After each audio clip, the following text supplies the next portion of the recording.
Welcome to the Digital Glue Podcast. These digital untangling episodes are brought to you by Crystal Kordalchuk, CEO and founder of Virtually Untangled. This podcast is for entrepreneurs who need untangling from the day-to-day tasks in their business. These virtual world untanglers never underestimate the power of a good idea. And if that sounds like a lofty goal, well, it is. A decade ago, Virtually Untangled was founded with the goal of creating meaningful digital experiences that connect with people. Crystal and her team of honorary untanglers are now providing business owners just like you the opportunity to own your story and share it with the world. So, every Tuesday morning, she'll be dropping a new episode that will help you think big and dream even bigger. Let's dive into today's episode. When we think of our businesses, these ventures we have put our hearts, souls, and money into, we set high expectations. We dream big, and sometimes that means we strive to be perfect. We want to do it all. We want to be it all. We want to know it all, and sometimes that can create a storm of needless strain and bury our goals and dreams under piles of directionless tasks and to-do lists longer than the eye can see. We get ourselves all, tangled. So what can we do when we know we have potential to grow, endless potential to love our work, but seem to be spinning our wheels? And we have a sneaking suspicion that we can use our time, resources, and energy way more effectively. Well, there's so much that we can do. My favorite professor, Brene Brown, says, "Want to be happy? Stop trying to be perfect." So let's put some seriously effective tools in our toolboxes and get untangled. Today we're going to look at mindset, setting goals, managing your time more effectively, making worthwhile connections, jumping into opportunities when they come a-callin', keeping useful notes, refocusing the way you spend your time, self-care, making a plan, and year-end reviews. Our first goal is to look at our past year and review through different lenses. How do you feel about the year as a whole? What worked? What didn't? What goals and projects did you achieve? And what are you most proud of? When you take an honest look at the year gone by and you see the things that have room for improvement, you can then look at taking the greatest leap to make sure your mindset is in the right place and in the right frame of mind to pursue your dreams, get organized, be successful, and most importantly, be satisfied, fulfilled, and happy. Entrepreneurial hacks truly have a lot to do with mindset. You first need to believe in yourself and your business before you even consider taking any additional steps on the path to growth. It's all about our end game, which for every entrepreneur is about achieving massive results and crushing your goals. Being an entrepreneur is kind of like playing a game of chess. You must always think at least 3 steps ahead. You must think long-term and have a true vision for your end game. Think big and small in all directions.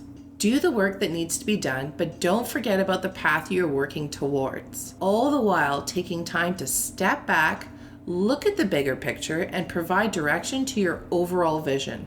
Then let all of that glorious success soak its way in. Best-selling author Guy Kawasaki says, "If you believe somehow you're set to a certain capability and level of accomplishment, then you'll never achieve anything more.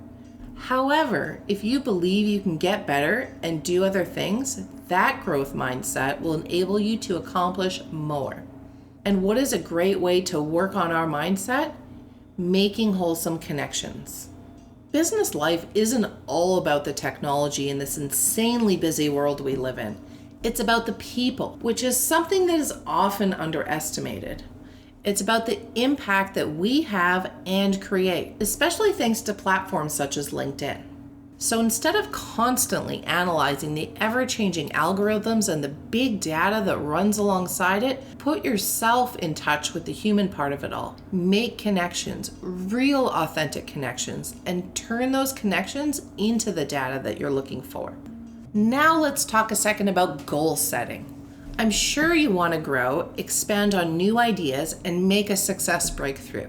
Creating this kind of plan for yourself is only going to happen because you are going to make it happen. So here's what you need to do first. Be clear about your goals and what you'd like to achieve. Take a stand for what you believe in and invest in yourself. Make a plan by setting real, measurable, and attainable goals. Decide on how you're going to set clear and organized actions. Think positive and condition yourself for success. Give yourself permission to make extraordinary things happen. Now you'll be able to move into a more defined level of planning and turn your bigger picture into a list of goals. What are your top 5 goals for the coming year?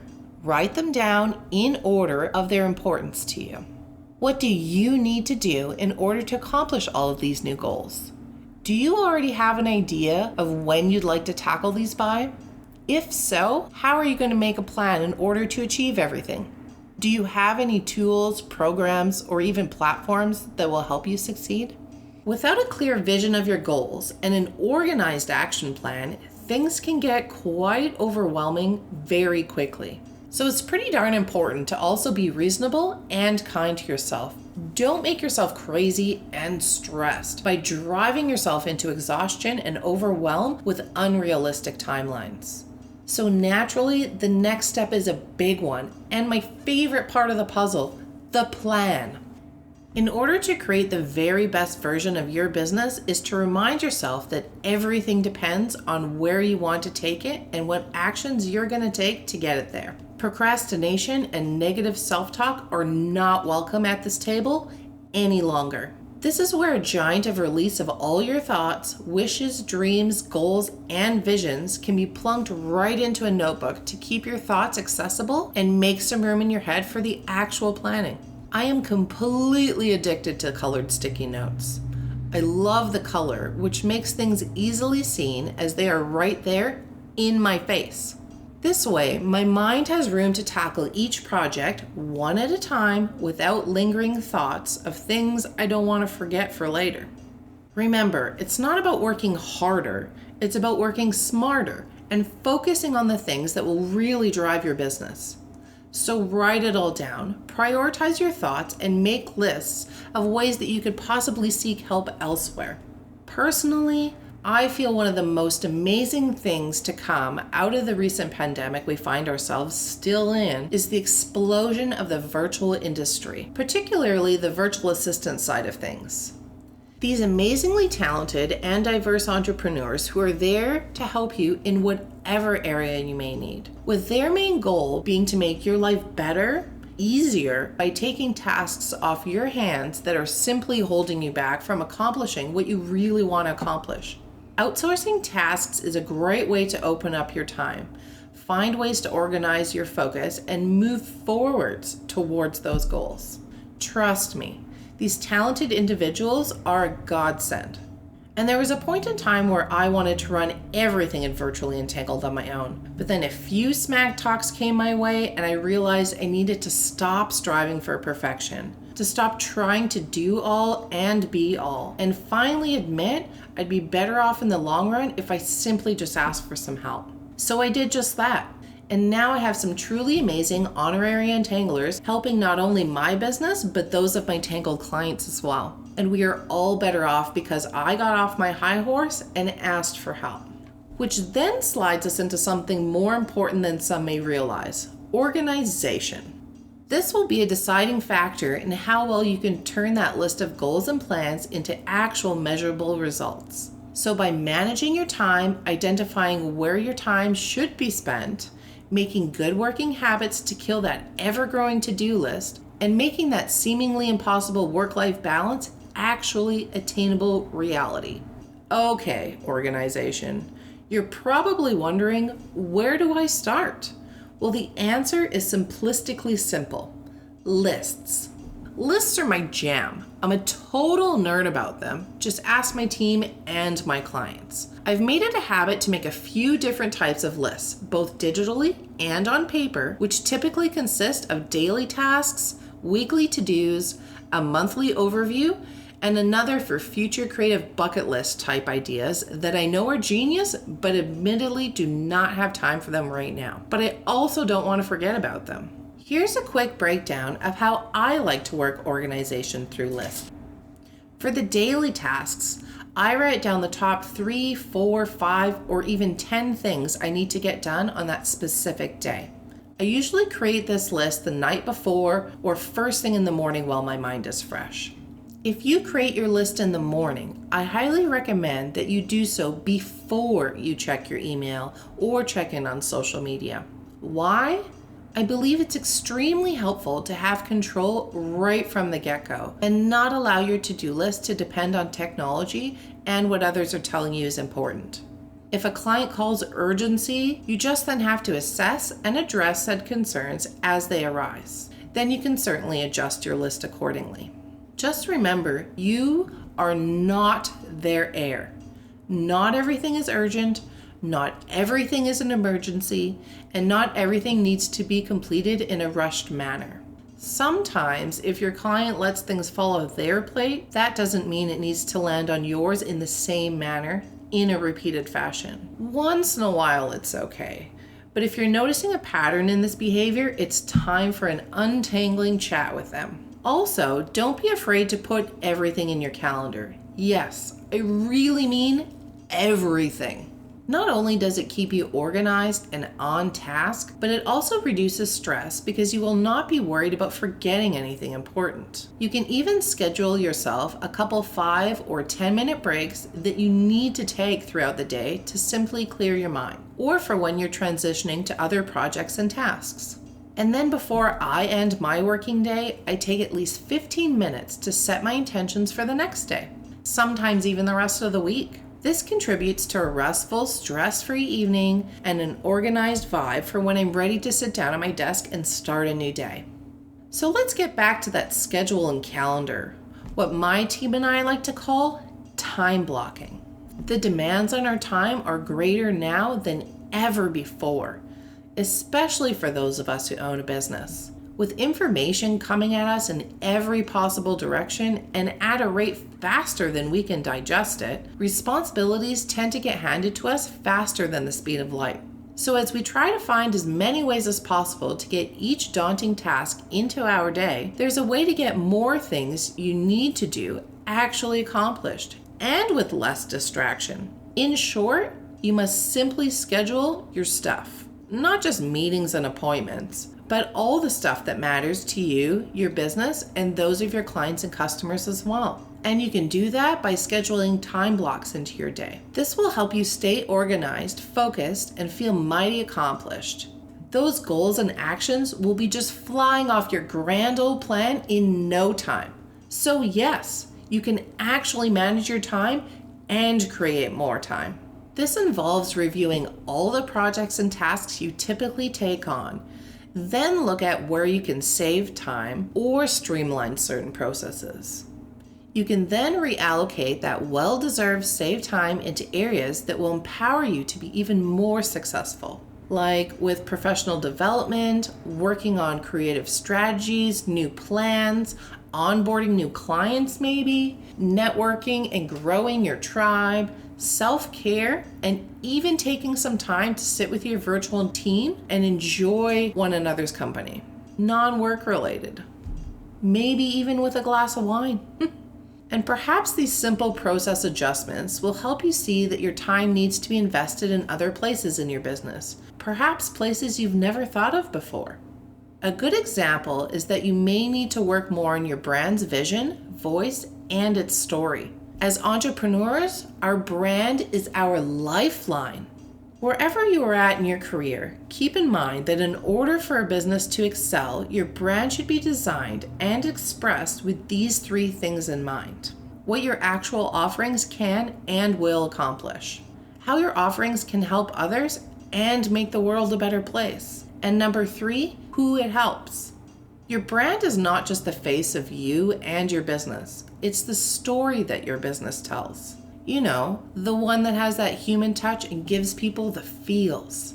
So if you refocus your time and get organized, you'll be better prepared for when opportunity knocks. Be the one who always opens the door and welcomes opportunity in with open arms. It doesn't matter if you're in a rut and looking for an escape route, pondering on forging a new partnership, or perhaps looking for a second chance at something or with someone. It's all about breaking through the barriers. You know, that spark inside us that grew us into the entrepreneurs we are in the first place? At one point or another, we all grew from some door that was opened, perhaps even an unplanned meeting. And that's literally all it took to light the fuse that was already flickering. A simple, unplanned opportunity. Take advantage of all the situations that land on your path and be alive to all the possibilities. Be willing to take risks, step over the boundaries of fear, and try new things. Entrepreneurs who build real human touch companies not only benefit from these growth opportunities, but they create jobs as well. This brings me to my final thought. In the midst of all this year-end reflection, planning, strategizing, creativity, and carrying out organized actions, when do we rest?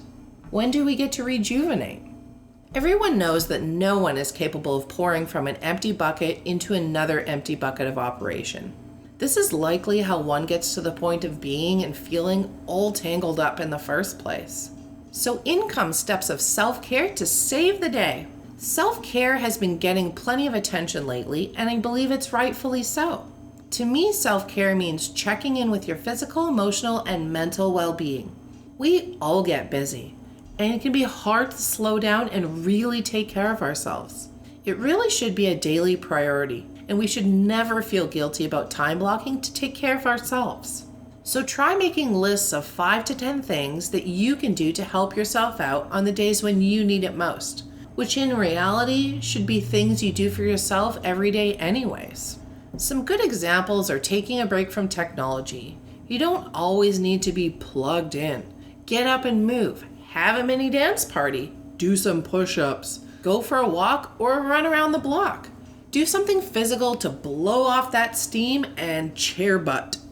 Science shows us that sitting for too long can be detrimental to our health, so planning a quick 20 minutes every day can do wonders for our mindset and health. It's time to recognize when your stress levels may be on the rise and take a breather. I personally like to watch a TV show for 30 minutes while making and eating my lunch. I call this tap out lunchtime. And when the weather is nice, I take a short few block walk. Do whatever it takes to get yourself to take a few deep breaths and chill out. I cannot stress the magic that happens when I snuggle with one of my precious pets for a simple 10 minutes midday or right after I shut down for the night. Sacrificing our well-being will not make our businesses more successful. In fact, a happy, healthy business owner is going to attract more people with that same positive vibe than anyone else who's just running themselves ragged. So what can we do to take these dreams and plans and put them into action? We here at Virtually Untangled take care of all those struggles behind running a business. If you're ready to admit you need some help, you can count on us. We can help you organize, build, manage, and maintain your business goals with ease, and finally clear up that ever-growing to-do list. My team and I want to make your big picture a reality and help you find a happy work-life balance. We want you to feel as though running a business is the best choice you have ever made by making these things simpler, easier, and way more organized for you. We want you to have that same feeling of enjoyment we have going into our virtual office every day. We're not pitchy, salesy type folks, but we just want you to know that we got you. If you ever need a helping hand doing the tasks you need in order to stop feeling like you're drowning and actually get ahead, to help reclaim that dream, to help you make an impact on the world. And so that you remember why you bet on yourself and started your business in the first place. So feel free to reach out, even if just for a mind-bending, untangling chat if you find yourself saying yes, yes, yes to all of the above. And that's a wrap. Virtually Untangled is a full-service business, which means they've got you covered on design and content right through to digital and organization. You'll form a long-lasting relationship with them as collaboration is central to everything they do. Now it's time to seize the moment and become inbox friends. It's easy to do. Just hop on over to virtuallyuntangled.com or their Facebook page to opt in and receive instant access to the most inspirational ride of your life. So what are you waiting for? Become inbox friends with VU. Until the next episode, keep untangling.